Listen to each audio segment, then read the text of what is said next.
Hi, I'm Marlon Dahl and this is Bachelor on a Budget. Today we're talking beginner's guide to kitchen cooking tools, utensils, and gadgets. Let's do it.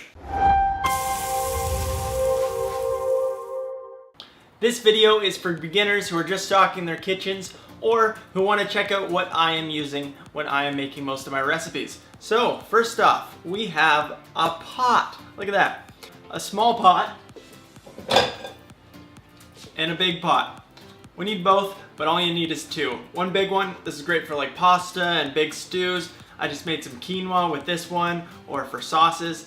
And you want to look for one with a thick bottom. That's going to retain the heat, and a thin one will kind of mean that it's a cheap pan. So I got some Lagostina ones here. They're pretty good quality, and they're not too expensive. Yeah, pots. So, pans. Okay, so I got two here. This one is a non-stick wok, and this is also a non-stick pan, Lagostina. The reason I like to use big ones is because I like to make a lot of food with leftovers. You've seen most of my recipes, all of them for like 4 to 5 servings. So I want to make enough that they can actually fit in here, so I can have leftovers to take to work. I did have a small non-stick pan, but my roommate cooked it too high.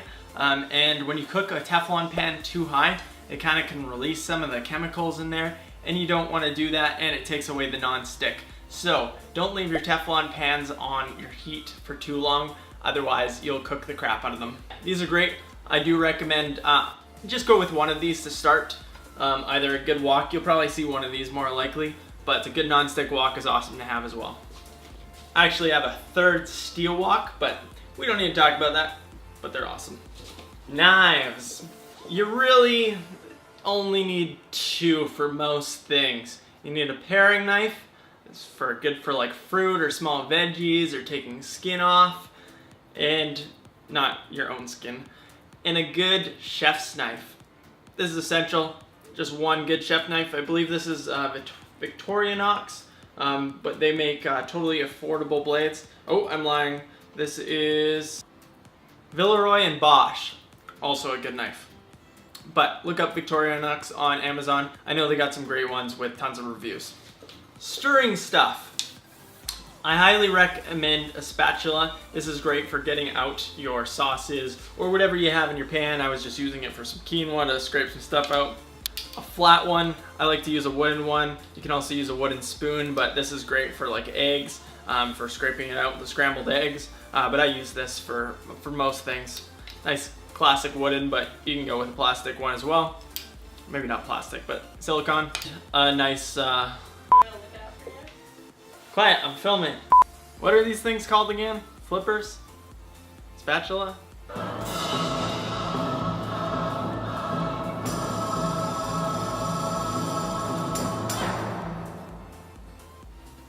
One of these things, yeah! Pick stuff up and turn it over. A ladle. A ladle is going to be essential for getting out your stews and your chilies, or you can just use a big spoon, but kitchen essential. Measuring cup. I don't use a measuring cup too often because now I have a good eye for it, but if you're a beginner and you don't really know portion sizes, I do recommend getting a measuring cup. And you'll definitely need a measuring cup if you're doing any baking, because baking is chemistry. I'm not a chemist. Yeah, Mr. White. Yes, science. We need a strainer.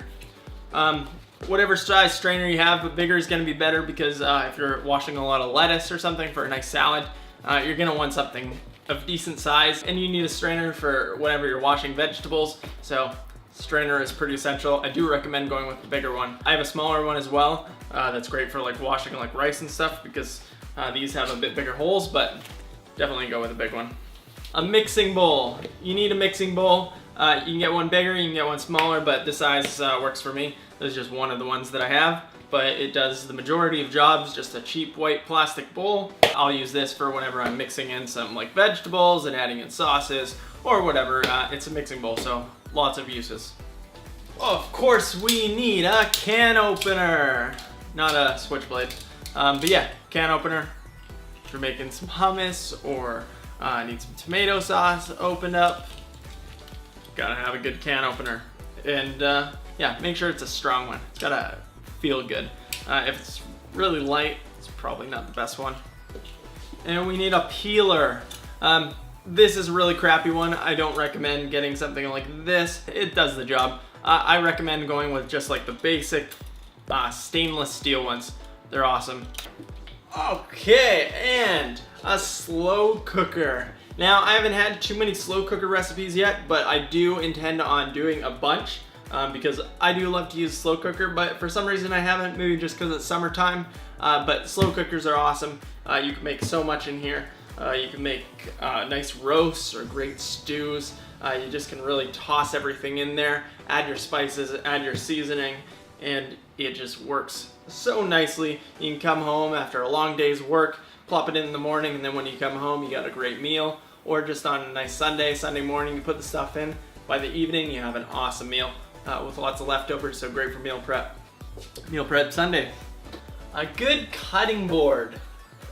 I got a big, thick wooden one. This will last me for years, and it can last you for years, provided you take care of it well. By taking care of it, I mean putting a good like mineral oil over it to keep it from drying out and splitting, and don't get it soggy. Obviously, don't put it in the dishwasher. I also have a couple of these plastic ones here.